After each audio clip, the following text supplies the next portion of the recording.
براءة من الله ورسوله إلى الذين عاهدتم من المشركين فسيحوا في الأرض 4 أشهر واعلموا أنكم غير معجز الله وأن الله مخزي الكافرين. وأذان من الله ورسوله إلى الناس يوم الحج الأكبر أن الله بريء من المشركين ورسوله فإن تبتم فهو خير لكم وإن توليتم فاعلموا أنكم غير معجز الله وبشر الذين كفروا بعذاب أليم. إلا الذين عاهدتم من المشركين ثم لم ينقصوكم شيئا ولم يظاهروا عليكم أحدا فأتموا إليهم عهدهم إلى مدتهم إن الله يحب المتقين. فإذا انسلخ الأشهر الحرم فاقتلوا المشركين حيث وجدتموهم وخذوهم واحصروهم واقعدوا لهم كل مرصد فإن تابوا وأقاموا الصلاة وآتوا الزكاة فخلوا سبيلهم إن الله غفور رحيم. وإن أحد من المشركين استجارك فأجره حتى يسمع كلام الله ثم أبلغه مأمنه ذلك بأنهم قوم لا يعلمون.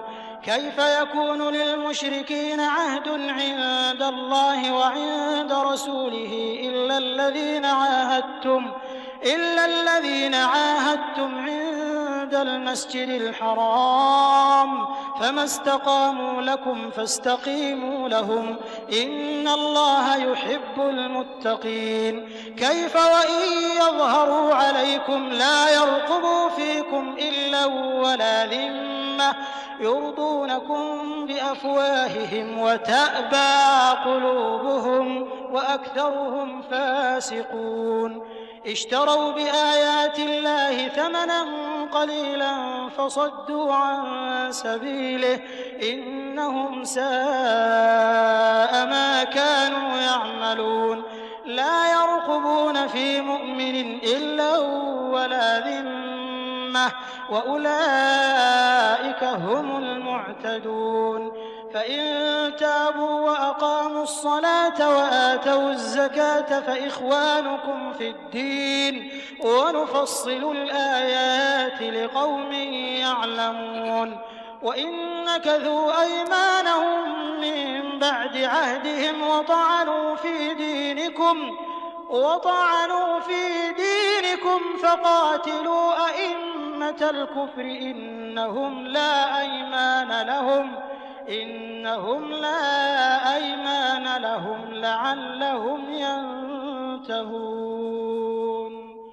ألا تقاتلون قوما نكثوا أيمانهم وهموا بإخراج الرسول وهم بدؤوكم أول مرة أتخشونهم فالله أحق أن تخشوه إن كنتم مؤمنين. قاتلوهم يعذبهم الله بأيديكم ويخزهم وينصركم عليهم ويشف صدور قوم مؤمنين ويذهب غيظ قلوبهم ويتوب الله على من يشاء والله عليم حكيم.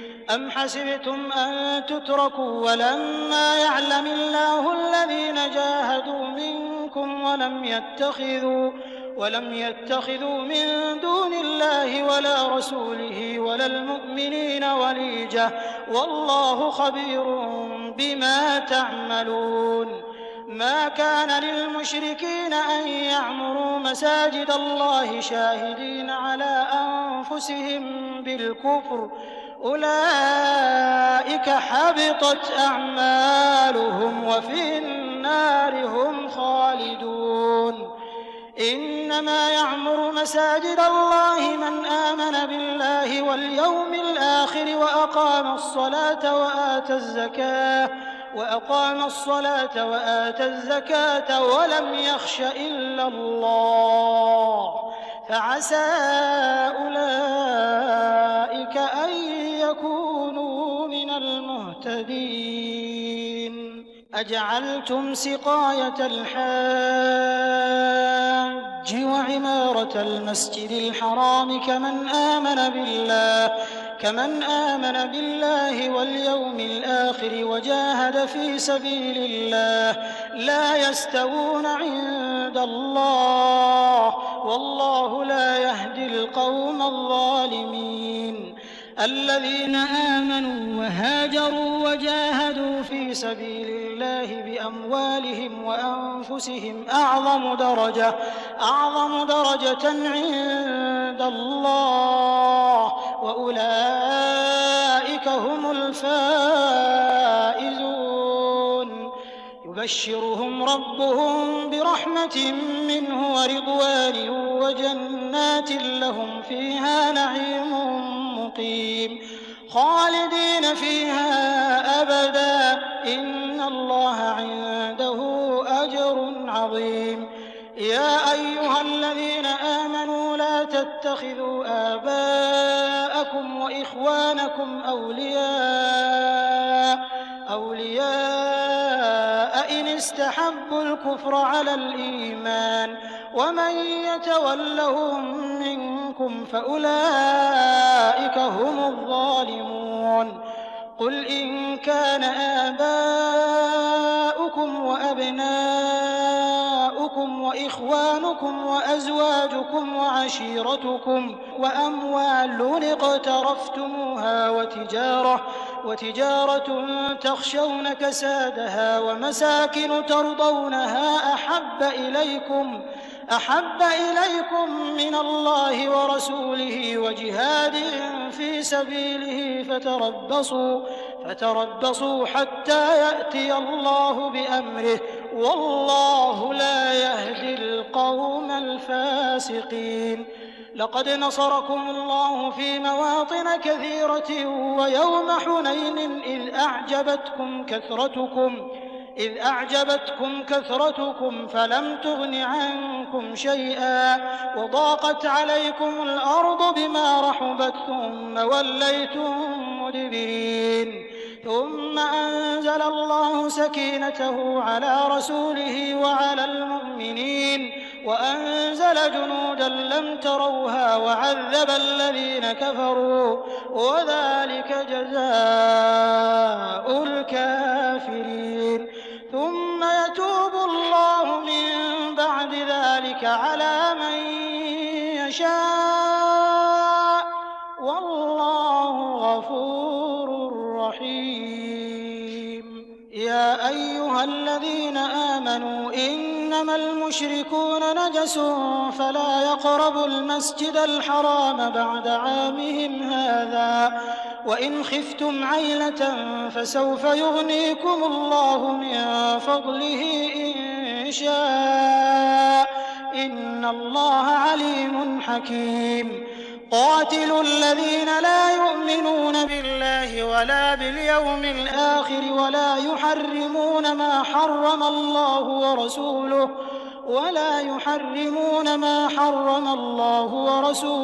ولا يدينون دين الحق من الذين أوتوا الكتاب حتى يعطوا الجزية عن يد وهم صاغرون. وقالت اليهود عزير ابن الله وقالت النصارى المسيح ابن الله ذلك قولهم بأفواههم يضاهئون قول الذين كفروا من قبل قاتلهم الله أنى يؤفكون. اتخذوا أحبارهم ورهبانهم أربابا من دون الله والمسيح ابن مريم وما أمروا إلا ليعبدوا إلها واحدا لا إله إلا هو سبحانه عما المشركون يريدون أن يطفئوا نور الله بأفواههم ويأبى الله إلا أن يتم نوره ولو كره الكافرون هو الذي أرسل رسوله بالهدى ودين الحق ليظهره على الدين كله ولو كره المشركون. يا أيها الذين آمنوا إن كثيرا من الأحبار والرهبان ليأكلون أموال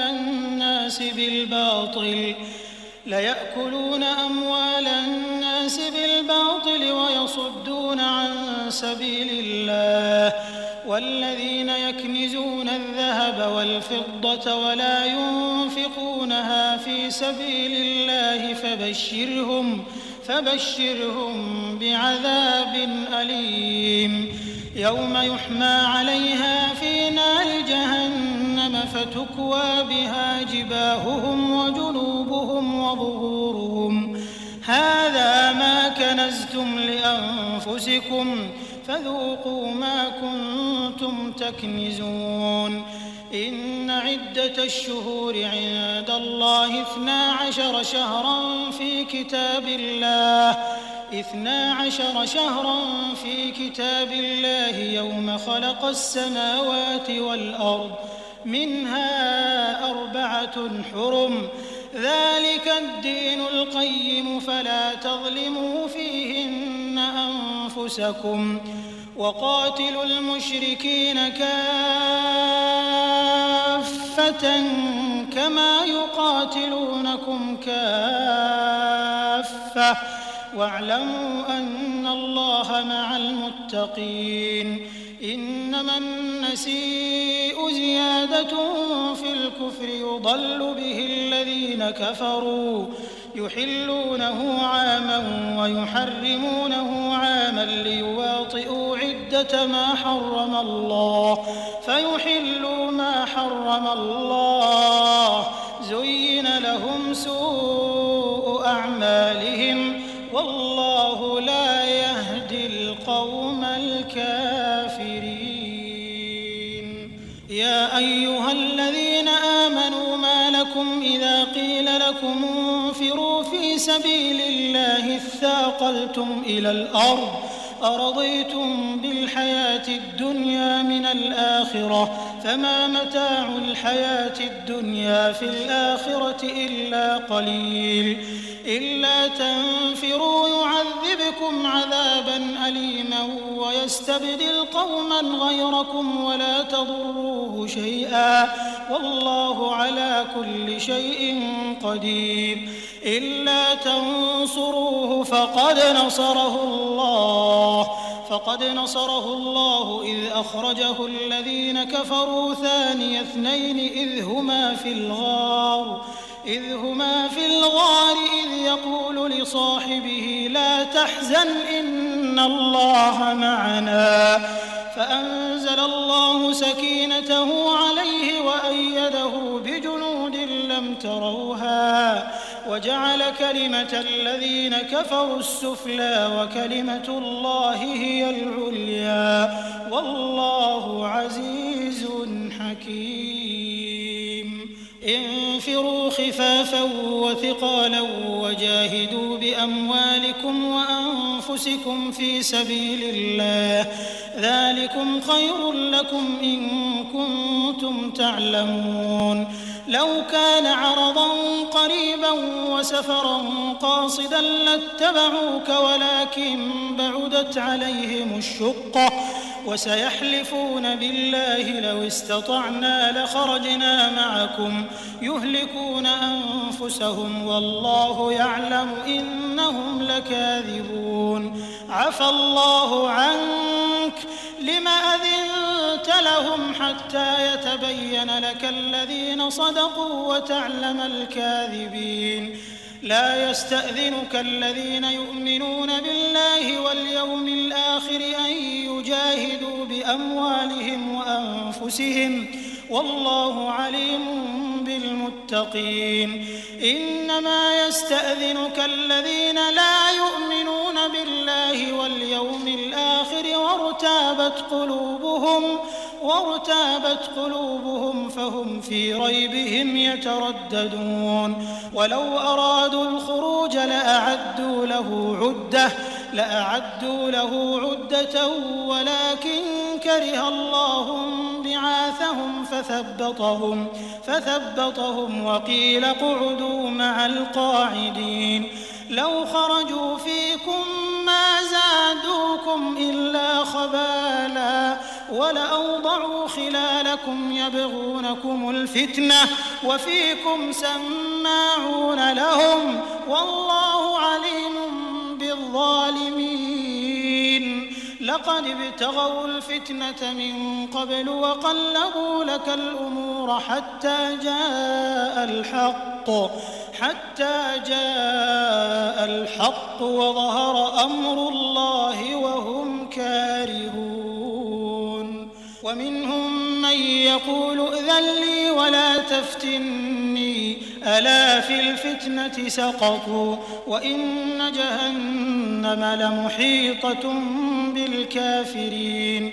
إن تصبك حسنة تسؤهم وإن تصبك مصيبة يقولوا قد أخذنا أمرنا من قبل ويتولوا وهم فرحون.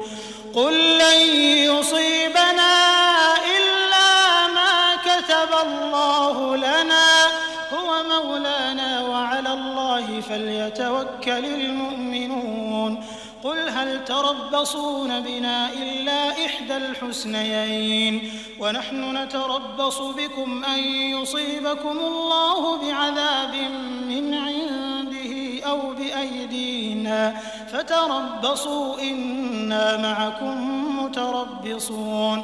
قل أنفقوا طوعا أو كرها لن يتقبل منكم إنكم كنتم قوما فاسقين. وما منعهم أن تقبل منهم نفقاتهم إلا أنهم كفروا بالله وبرسوله ولا يأتون الصلاة إلا وهم كسالى ولا ينفقون إلا وهم كارهون. فلا تعجبك أموالهم ولا أولادهم إنما يريد الله ليعذبهم بها في الحياة الدنيا وتزهق أنفسهم وهم كافرون.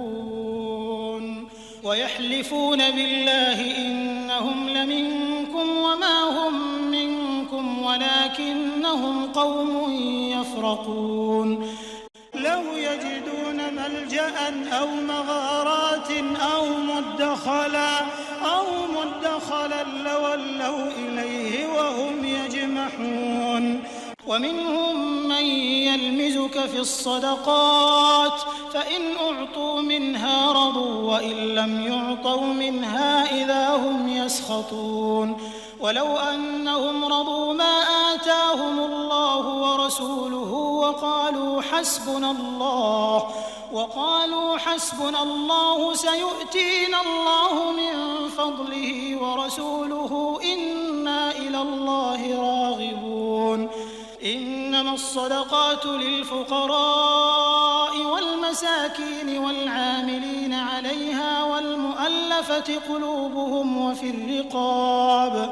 وفي الرقاب والغارمين وفي سبيل الله وابن السبيل فريضة من الله والله عليم حكيم.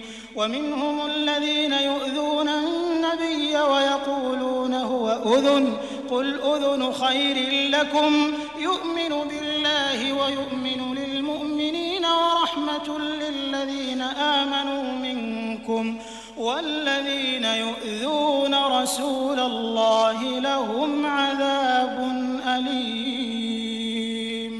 يحلفون بالله لكم ليرضوكم والله ورسوله أحق أن يرضوه إن كانوا مؤمنين. ألم يعلموا أنه من يحادد الله ورسوله فأن له نار جهنم جهنم خالدا فيها ذلك الخزي العظيم. يحذر المنافقون أن تنزل عليهم سورة تنبئهم بما في قلوبهم قل استهزئوا إن الله مخرج ما تحذرون.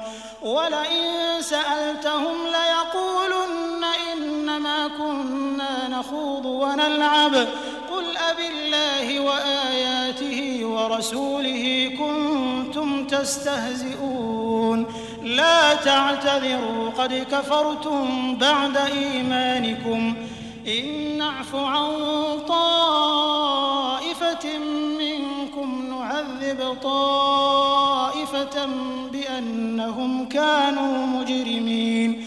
المنافقون والمنافقات بعضهم من بعض يأمرون بالمنكر وينهون عن المعروف ويقبضون أيديهم نسوا الله فنسيهم إن المنافقين هم الفاسقون.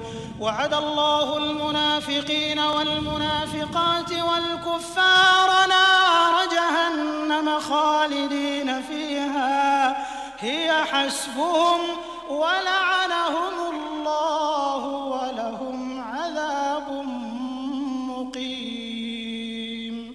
كالذين من قبلكم كانوا أشد منكم قوة وأكثر أموالا وأولادا فاستمتعوا بخلاقهم فاستمتعتم بخلاقكم كما استمتع الذين من قبلكم بخلاقهم وخضتم كالذي خاضوا أولئك حبطت أعمالهم في الدنيا والآخرة وأولئك هم الخاسرون.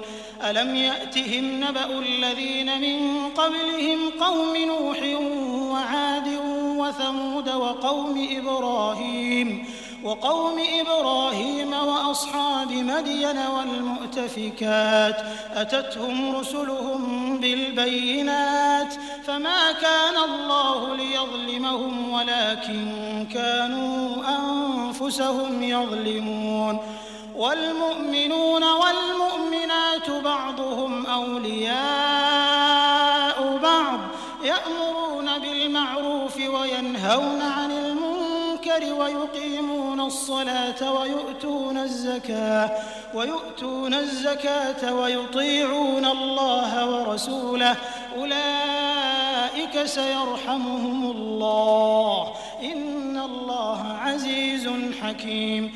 وعد الله المؤمنين والمؤمنات جنات تجري من تحتها الأنهار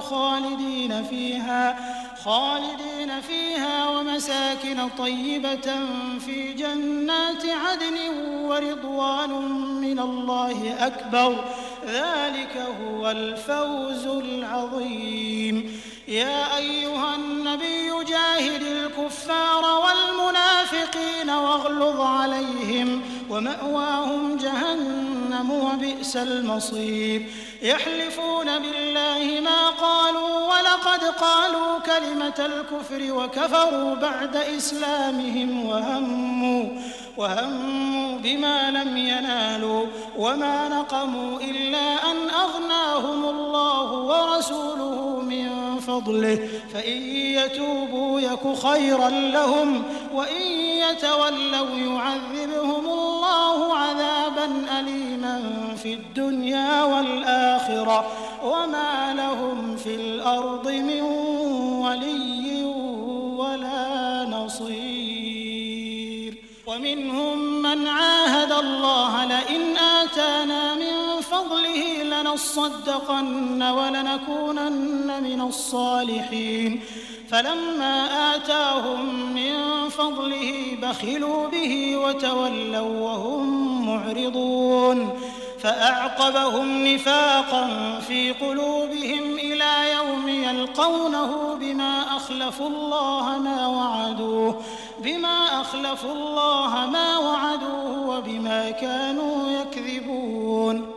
ألم يعلموا أن الله يعلم سرهم ونجواهم وأن الله علام الذين يلمزون المطوعين من المؤمنين في الصدقات والذين لا يجدون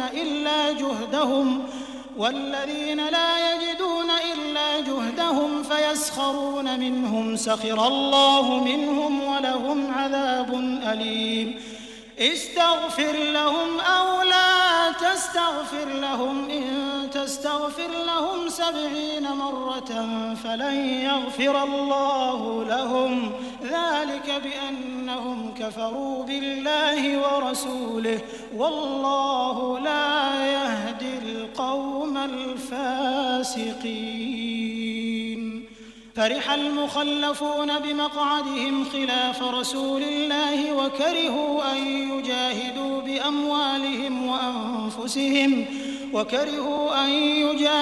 بأموالهم وأنفسهم في سبيل الله وقالوا لا تنفروا في الحر قل نار جهنم أشد حرا لو كانوا يفقهون فليضحكوا قليلا وليبكوا كثيرا جزاء بما كانوا يكسبون.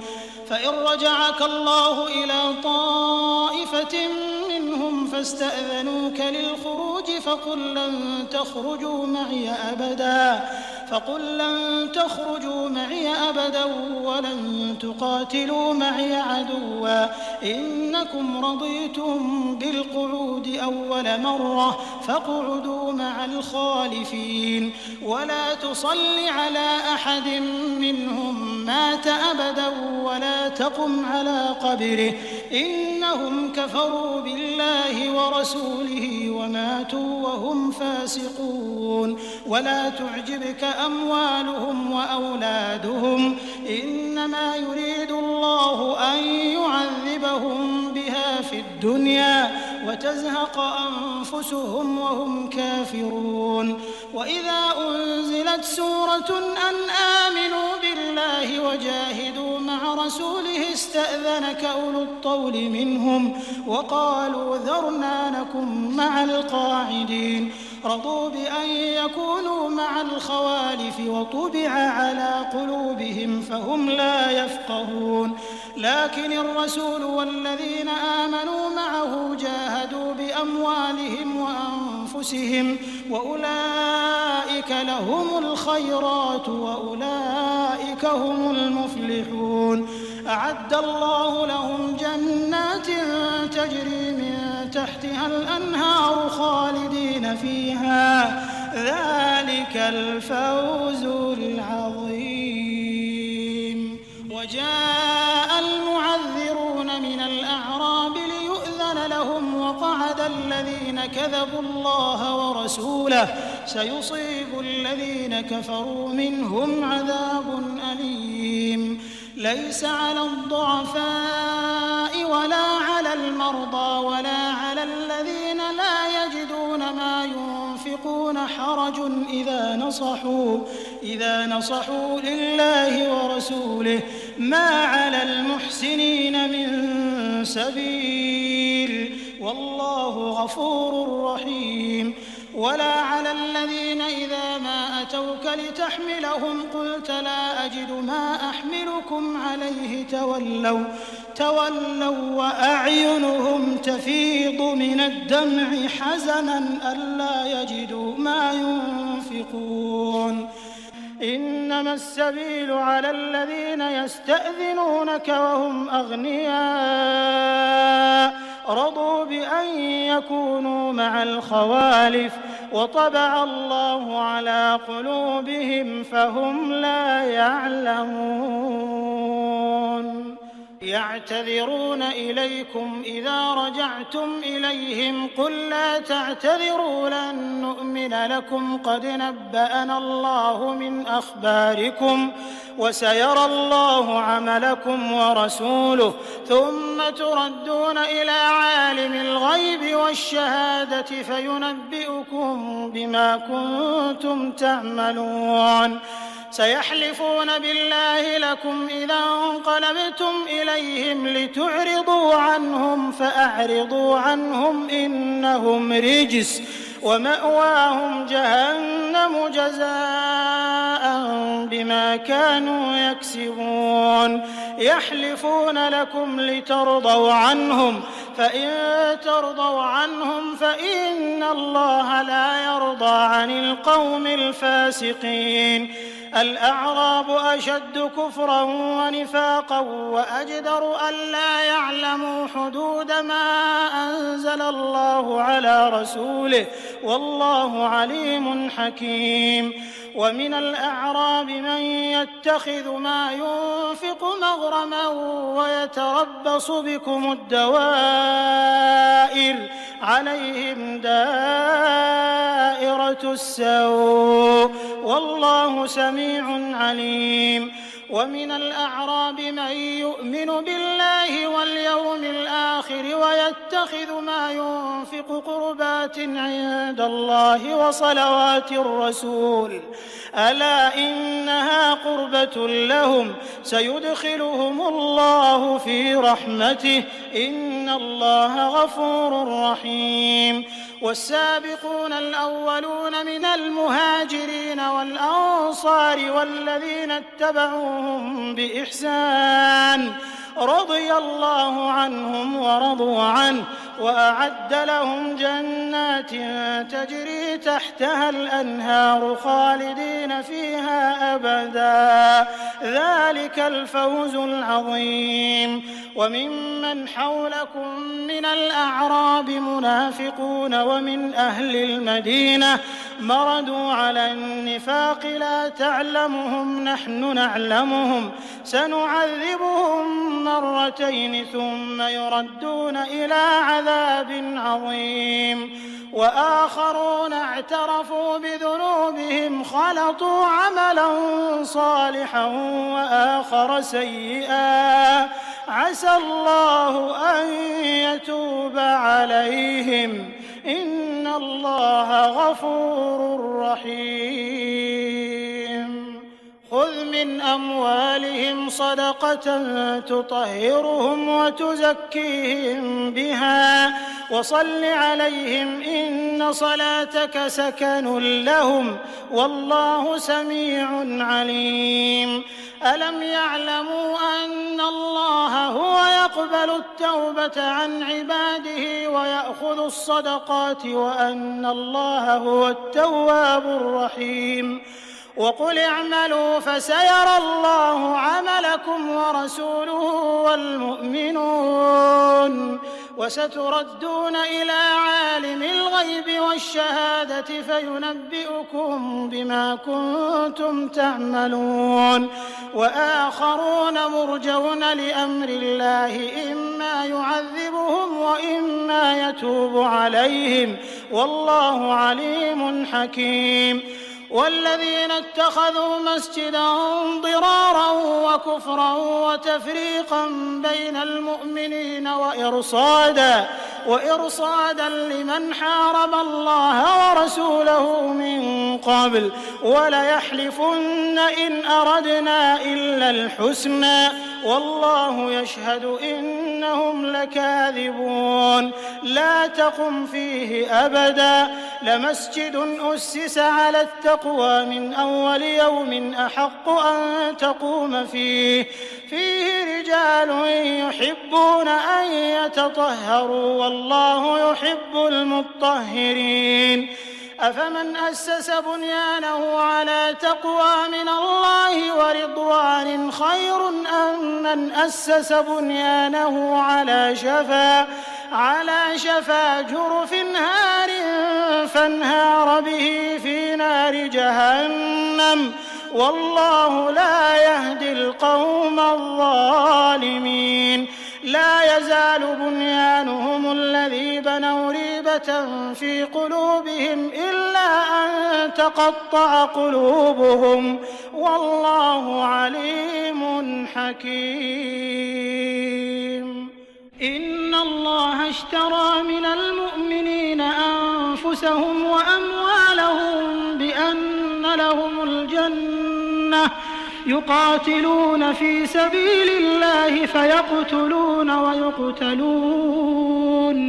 وعدا عليه حقا في التوراة والإنجيل والقرآن ومن أوفى بعهده من الله فاستبشروا ببيعكم الذي بايعتم به وذلك هو الفوز العظيم. التائبون العابدون الحامدون السائحون الراكعون الساجدون الآمرون بالمعروف والناهون عن المنكر والحافظون لحدود الله وبشر المؤمنين. ما كان للنبي والذين آمنوا أن يستغفروا للمشركين ولو كانوا أولي قربى من بعد ما تبين لهم أنهم أصحاب الجحيم. وما كان استغفار إبراهيم لأبيه إلا عن موعدة وعدها إياه فلما تبين له أنه عدو لله تبرأ منه إن إبراهيم لأواه حليم. وما كان الله ليضل قوما بعد إذ هداهم حتى يبين لهم ما يتقون إن الله بكل شيء عليم. إن الله له ملك السماوات والأرض يحيي ويميت وما لكم من دون الله من ولي ولا نصير. لقد تاب الله على النبي والمهاجرين والأنصار الذين اتبعوه في ساعة العسرة من بعد ما كاد يزيغ قلوب فريق منهم ثم تاب عليهم إنه بهم رءوف رحيم. وعلى الثلاثة الذين خلفوا حتى إذا ضاقت عليهم الأرض بما رحبت وضاقت عليهم أنفسهم وظنوا أن لا ملجأ من الله إلا إليه ثم تاب عليهم ليتوبوا إن الله هو التواب الرحيم. يا أيها الذين آمنوا اتقوا الله وكونوا مع الصادقين. ما كان لأهل المدينة ومن حولهم من الأعراب أن يتخلفوا عن رسول الله ولا يرغبوا بأنفسهم عن نفسه ذلك بأنهم لا يصيبهم ظمأ ولا نصب ولا مخمصة في سبيل الله ولا يطؤون موطئا يغيظ الكفار ولا ينالون من عدو نيلا إلا كتب لهم به عمل صالح إن الله لا يضيع أجر المحسنين. ولا ينفقون نفقة صغيرة ولا كبيرة ولا يقطعون واديا إلا كتب لهم ليجزيهم الله أحسن ما كانوا يعملون. وما كان المؤمنون لينفروا كافة فلولا نفر من كل فرقة منهم طائفة ليتفقهوا في الدين ولينذروا قومهم إذا رجعوا إليهم لعلهم يحذرون. يا أيها الذين آمنوا قاتلوا الذين يلونكم من الكفار وليجدوا فيكم غلظة واعلموا أن الله مع المتقين. وإذا ما أنزلت سورة فمنهم من يقول أيكم زادته هذه إيمانا فأما الذين آمنوا فزادتهم إيمانا وهم يستبشرون وأما الذين في قلوبهم مرض فزادتهم رجسا إلى رجسهم وماتوا وهم كافرون أولا يرون أنهم يفتنون في كل عام مرة أو مرتين ثم لا يتوبون ولا هم يذكرون وإذا ما أنزلت سورة نظر بعضهم إلى بعض هل يراكم من أحد ثم انصرفوا صرف الله قلوبهم بأنهم